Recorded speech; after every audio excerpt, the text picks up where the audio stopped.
Hey guys, and welcome to episode 38 of Dad Knows Best. I am Harrison Mudge, and I am with my coughing co-host, Adam Callow. I'm genuinely surprised you're sitting this close to me. I know. The things we do for content. Just amazed. I'm surprised you didn't give me a mask, or you look puzzled at the recorder, Harry. No, I felt like I was so... I was looking at the bar moving up and down for when we speak, and because the mic was covering one eye, I've lost a little bit of depth perception and thought that your bar was moving when I was talking. So that's all the confusion was. So, guys, if you are new to the show, where you been? First of all, where you been? Gonna just share something. I need to close my laptop now because I was just wrapping something up as you hit record. Sarah just put something into Slack in general, which is a tweet from @dog_feelings. The human has been working from home the last couple of days, and every so often they let me participate in video calls. All the other humans cheer when they see me. I'm the only thing holding this company together. The funniest thing about that is that your wife follows that Twitter. Is that it was from Twitter? Nah, someone must have. No, she don't. Someone retweeted it. I don't think she's got. Screenshotted it and shared it. She's probably got it from Facebook because I don't think she's got Twitter. Classic. I don't think she's got Twitter. I don't think she's got Tinder. You hope she's not got Tinder. Where were we? Yeah, for anyone that is new to the show, this is usually two friends talking about what it's like to be a real parent. That's a joke. It's a throwback. No, I'm a father of one. Got a new, he's 5-6 months now, something like that. Who knows? He's grown up so fast. Adam here has 2 boys. Think of that what you will with whether they're little shits or not. It depends on when you ask me. I'm really, really liking Riley right now. Really? Yeah. Okay. Things have changed. Really Things like have changed. So before we get on to the topic of what is the bubonic plague sweeping over the nation, why is your number 2 all of a sudden switched to number 1? And it's not even number 1 marginally. By the way, anyone that hasn't seen this before, recently you've had a bit of negative feeling towards the boys because they've been challenging me, not personally, but the boys have been extremely challenging towards Sarah, the wife, and it's caused just a bit of frustration in the house, a lot of frustration in the house with the kids. My kids have just basically been terrorists for 4 months, testing each other, testing the wife, very rarely testing me, which then frustrates the wife even more and all this. But I'd probably say over the last 3 weeks. Shouldn't make clicking sounds like that on the podcast, should I? Dogs everywhere. Last 3 weeks, me and Riley, 2 weeks, just been, I don't know what's happened. I had a big conversation with him, and he has just tried to just be good big brother. And I keep reminding him. I use the sentence, Riley, you're better than that. A lot. Yeah. That's my savage. Yeah, that's my go-to line. Riley, I'm disappointed, and you're better than this. You're better than this, Riley. Riley, are you better than this? Yes, Daddy. Then please show me. Riley, you're better than this. Wow. It's like a big boy comment for him. He gets it. And he's enjoying playing Fortnite with Daddy. We're enjoying that together. How are you playing that together? He's got an iPad. I've got an iPad. We team rumble together. He needs to get his kills up. Oh, because you can party up. Yeah, we party up, create a little party. Nice. He's fucking weak though. He keeps getting 2 kills, 1 kill. Get good. Yeah, exactly. His death to kill ratio is all just out of way whack. Out of whack. And I'm now setting him targets. And I'm listen, we can't play this game unless you're getting I'm let's come on, kid. You need at least That's when you turn to him and go, you're better than this. Exactly. Yeah. So yeah, all good, mate. That's going well. Reggie's still a little thug. That's probably the best term I can use for Reggie. I think me and Sarah both agree that he's just a thug of a child. The way that he's 3 years old. One's about the house, one's about his room. He just fucking owns the place. It's been amazing. Splitting them up. Got 2. They're given their own rooms now? Separate rooms. Wow, yeah, because we spoke about it before, but they're obviously still sharing the same living space. Split them up. People are sleeping in better. It's all great. It's all gravy in the Keller household right now, to be honest, mate. Put a lot of time and energy into Riley's room. He's got a bunk bed with a desk at the bottom, no bed underneath, and he is like uber clean, like where he puts stuff. Like Reggie can go in, and Reggie does this. Reggie will go in and move something, and Riley will just melt down. He'll be like, "Please stop." Have you ever seen Misery? Yes. yeah, exactly. Yeah. So a long time ago, but yeah. So yeah, it's good, man. It's been a bit of a U-turn. That's cool. I think it's kind of I think it's come out of a what's been the result?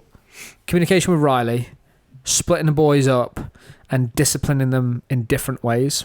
Probably the 3 key pop tips. Nice. And on that note. No, so today, Adam, I just wanted to talk about the COVID-19 virus that is sweeping the nation. I know this isn't a topical news show. This is just more than anything, just a bit of entertainment. But it impacts families. But I think that right now it's just hitting that point where everyone's becoming aware of it. It's affecting people. I know it's affecting us at work. It's affecting a lot of people, kids at school and things like that. So for me, kind of easy where you want to take this conversation. But I guess my opening statement is like, have you done... So for me, obviously Elliot is like 5 months now. Yep. He's still pretty young. He's easily entertained with things in his immediate vicinity and things like that. So as a child to look after, fairly simple. I guess where my head goes to, first of all, when we think about what could happen, and we're obviously the saying everyone needs to just stay at home and not do anything. School's getting closed. School's getting closed. Like, what's your experience with schools? Has your school closed or advised anything yet? And if and when these sort of things happen, what's your plan for like keeping these 2 kids entertained? By the way, if anyone can hear a noise, it's a phone ringing. That shouldn't be ringing past 3 rings. It should have already gone for voicemail because it's one of the office phones, and it should go to a voicemail that says, "Hey, sorry, mate, let's get hold of the team, but we're all working from home." Apart from Adam and Harry, who are dressed you're watching this. So, in terms of where we are with the school, technically still at school. However, they sent a letter home with Riley yesterday that said over the next couple of days we're going to be sending some extra books home with your child. Bet he's loving that. In case we read every night, we do his spellings and readings every night. In case we do have to move to a school closure, so they can continue with some stuff from home. In terms of, so there's a couple of things then I think about is like, okay, so Sarah works for the business. How will business operate with Sarah basically needs to be full-time at home with the kids, looking after them. Generally not a concern for me because naturally there's a reduction in project management needs because we're not taking on new projects. Everything we've kind of got is just more of a maintain what we have right now. So I think she'll be able to cope with the workload. I mean, she's fairly fortunate in the fact that her role has allows her to, she sort of works from home a percentage of the time anyway. Yeah, right? she's in like 3 days a week and then has Wednesdays off with Reggie. So she's used to actually that remote working bits. I think she's really good at admin though. So like the Monday calls when we go through project management, that'll all be fine. I think that in terms of like keeping the kids entertained and stuff, I haven't really thought about it, to be honest. I don't think, like if you take it back to when me and you were kids, like someone says, "Hey, you ain't gonna have to go to school," and kind of got Fortnite now. And like, but are you going to ensure that they do the schoolwork that the school is yeah 100%, and it will probably make us go OTT on the schoolwork a little bit, just because Riley does really well at school and enjoys learning. I think it could. What I'd hate for it to happen is like he gets into the same as us, like working from home. You can get into like bad habits. I would hate. You get into like holiday mode almost, don't you? Yeah. Working in front of the TV, bad idea. Working at the sofa thing, you start associating, well, this is normally where I kick my feet up and chill out. I kind of want him going back to school when it reopens, thinking, "Thank fuck, I'm going back to school." Like that's what I want to do, because I do maths and stuff with him anyway. I really enjoy that. Actually, only maths. I only enjoy maths. Everything else I don't enjoy. But street maths. Pardon? Street maths. No, I'm not, he's not hustling yet. But if someone said they'd pay you by Friday and it's Tuesday of the week after, how many times do you shank them? That just got very dark very quickly. That's street maths, bro. Have you seen the street maths thing where it's actually like where you go up for the guy and you go, you buy something for like £1 and then you get £4 change in a £5 note and then you swap it. How to bamboozle someone. Bamboozle someone and end up with like an extra £10 by just changing money with them 3 times in a row. Isn't it like, let me give you a tenner, and so actually, if you give me the £5 change and the £4 in coins, let me give you this 20, and you give me the 10 back, and then all of a sudden they've paid you again like a tenner or 11 quid. Nice. But yeah, he'll work up to that. 100%. He needs to learn magic first so he can take their watch. Yeah, magic is the first thing. He enjoys magic as well. Shazam. He asked me to do magic at the moment. So yeah, I think the homeschooling thing's going to be interesting. Say homeschooling, it might sound very formal. I'm not really worried about the school closure thing right now. But I think it's because I'm in a relatively fortunate... But you don't have to worry about it right now, obviously. But I think I'm in a relatively fortunate position where me and the wife can... Because she works for me and there's a degree of flexibility, I can imagine it causing fucking nightmares for majority of parents out there because they'll either have to pull in grandparents and, as you mentioned, coronavirus, COVID-19, it's like kids are the carriers. Like, yeah. And I guess on that note... The whole coronavirus actually scared me a bit, but only because of the kids. Before the data came out in terms of like, actually kids aren't getting affected. I actually had a couple of bad nights sleep because I'm like, fuck, like should I personally, because I travel a lot with work. Yeah. And like you like if someone was giving you guidance, you would not be sat here with me right now. 100%. Like, yeah. If you had a wider lens on your camera, we'd be at least 2, 3, 4 meters apart. But I travel a lot, and it got to the point where I was actually like, should I literally book a hotel room for a few weeks and just stay away? Yeah, I mean, it's tricky because there's illness around us every day. There's viruses every day. There's the flu even. Obviously, this thing is, we don't know how bad this can be, and it's proven to potentially be more fatal.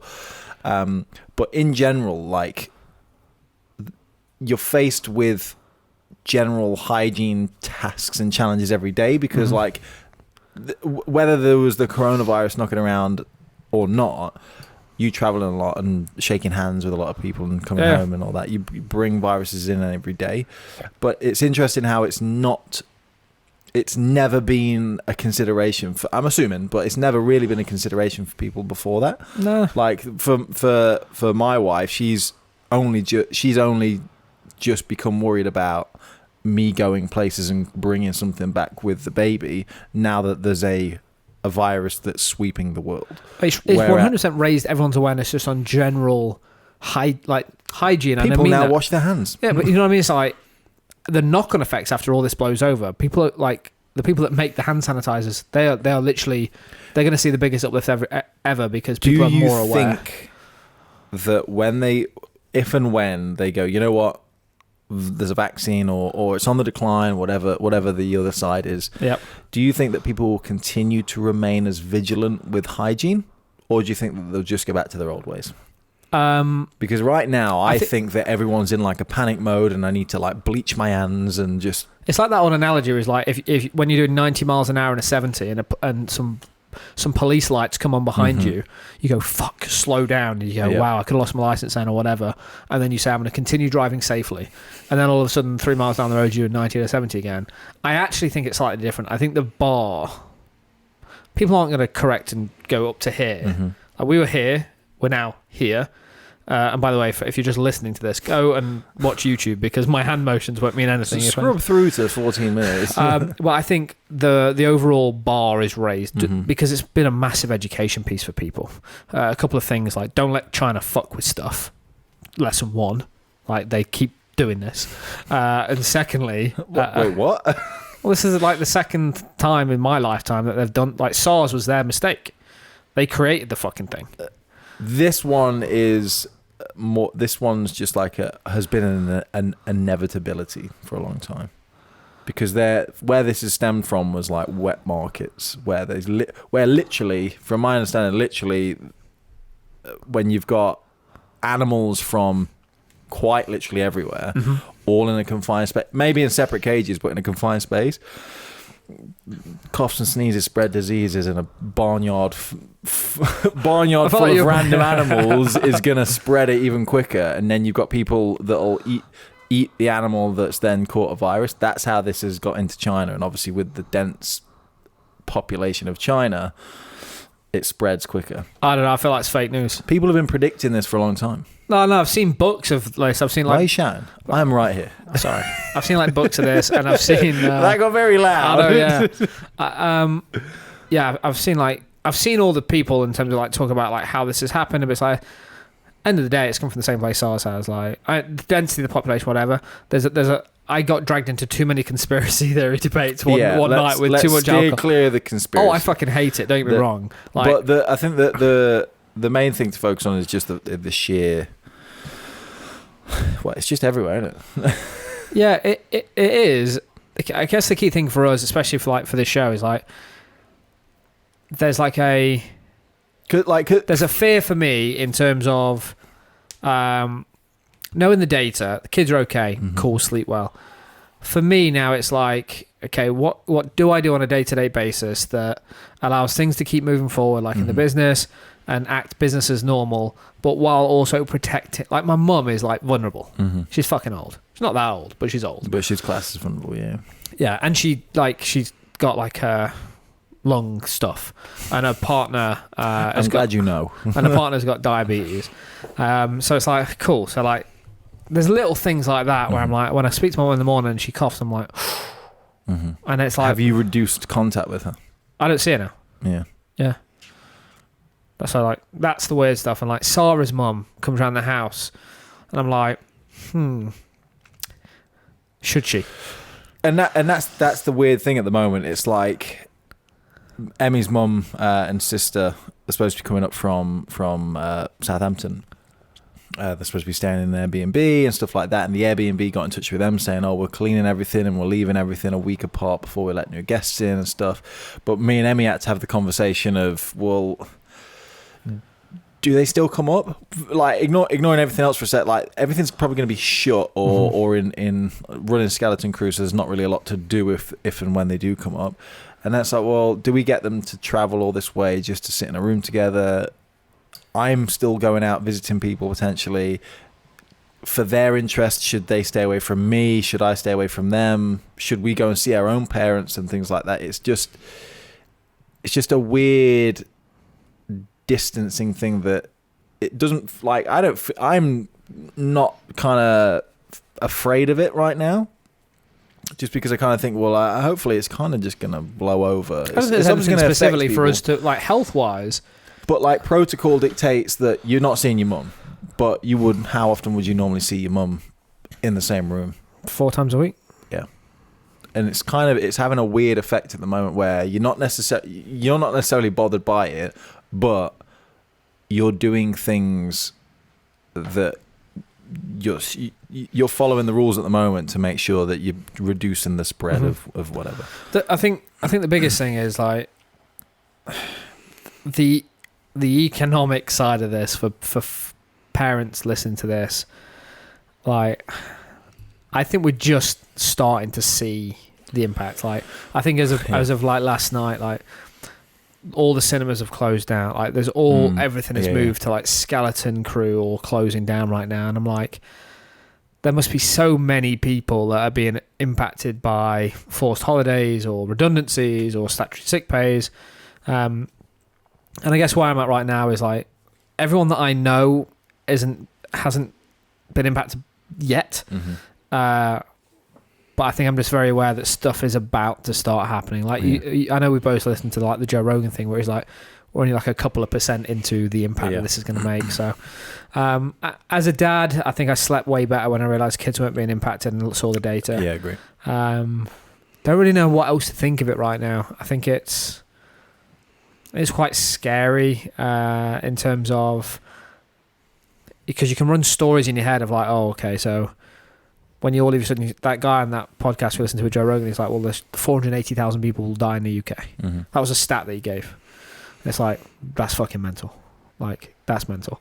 I think the last time something like this potentially at this scale happened was 1918 or 1919 or something like that. But yeah, I don't really know what to make of it, to be honest, mate. I just taking it day by day, look after the family, and trying to make decisions, like you say, to social distance, keep yourself away from people that. I guess the hard thing is like social distance away from people that are vulnerable. But like I'm meeting Tom, friend of the show. And it's like, well, should we meet? Like when? That's what I mean. When should you or shouldn't you meet? Like, it's hard right now because ultimately we're going to be like on Amber Alert until someone turns around and goes, everything's okay. Yeah. But realistically, that might not be for a long time. And what does everything's okay even look like? Is everything okay, but make sure you stay with it on 5 meters away from people at all times? Is that what's okay? Like, I don't think that you're gonna necessarily be able to shake anyone's hand for a long time. Everyone will be doing the old elbow click. I did that for the first time of the day. Okay, I think where we are today is loads of uncertainty, and I just don't know what to make. I want to try and wrap the show up with something that gives people a bit of confidence. I guess it's just where we are is like there's nothing impactful right now that we can say to either give confidence or support. I guess we're all playing in the same boat of like what's going to happen tomorrow. Yeah, like the final question is, are you doing anything different right now, or do you see yourself doing anything different in the near future other than distancing from potential vulnerable family members? I can see myself getting fat. Very fat. Me too, but that's a different topic entirely. Nah, but I guess here's one thing that's really fucking annoying is the hoarding. Everyone is like, stuff like this brings the best and the worst out of people. I've seen some really generous time givers to help the elderly with shop. But some people just turn into absolute cocks in times like this, and you see people for who they really are. Well, fast forward to an apocalypse, and that's when you just get people like hurting people and looting and things like that. Luckily, we're not at that sort of level of panic, and hopefully we won't ever get to that position, but that's when things get scary, because ultimately most people will look out for number one. And if that means hurting the stranger next door that they don't know about. Pointing at me when you say hurting. If they, you know, how many shanks does it take to? But yeah, so that's a very doom and gloom situation. But I'm happy for people to hoard toilet paper for a while, as long as like that's the limit. You know what I mean? There's still kitchen roll on the shelf, so we're not getting desperate just yet. Did you saw the photo inside our group? Yeah. Cool. So I just wanted to kind of have a bit of a topical conversation, see if you were doing anything different. Like I say, other than the social distancing, I don't think there's much that we can do anyway. But yeah, it's just weird times ahead. Really and like when we get back on the mics, things might have changed. Yeah. Kids might have been moved out of school. Mm-hmm. Like there's probably some interesting stuff there. But I think we're all in the same boat right now. We don't know what to make of it. I think majority of people are trying to be positive and assume this is going to be a short-term thing. But I think we just got to play it by ear. I think we do have to try and stay positive and just keep moving forward and just assume and plan for the best. It's sort of like plan for the best and plan for the worst in the same situation, which is like, no, sorry, let me rephrase that. Hope for the best and plan for the worst is probably a better way of putting this. Yeah, and just, I guess it's just be smart with who you meet and why you meet. Yeah. And don't go visit your grandma and kill her. And on that horrendous note, we will leave it there. Guys, thank you so much for washing. Thank you for, you know what? Fuck it. Thank you for wassailing again, because I thought you were going with washing. Thank you for washing. Thank you for washing your hands, using all the toilet paper. To you. I know, who doesn't know how to wash their hands? I thought everyone knew, but apparently not. What I love the most is when someone goes to the toilet, normally for a shit, and they come out the cubicle and they go to wash their hands, and what they do is they turn the cold tap on, and then they like splash their fingers underneath it once for like a millisecond, and then proceed to just stand under the hand dryer. I'm thinking you should have just left, because now you're getting shitty water just splash everywhere instead. I'd rather you just left. But do you know why that person does it like that? so they can be seen to be washing their hands. That's what I'm saying. I'm like, but if I'd rather think you forgot than that's what you do. Yeah, because that's what's disturbing. Because come out and take a phone call or something. And look busy. Because sorry, what was that about that important meeting I had? But yeah, like they just click. Like if that's what they do to wash their hands, their house must be just a petri dish of bacteria because they clearly have never used soap before. That's what I know. Yeah. You were wrapping the show. And on that note, if you have any questions, pop tips, whatever else, get in touch, guys. Hit the bell, subscribe in every format. Wassle away. We love you guys so much. Stay clean. You can email dadknowsbest@mbs.fm, and we will speak to you next time.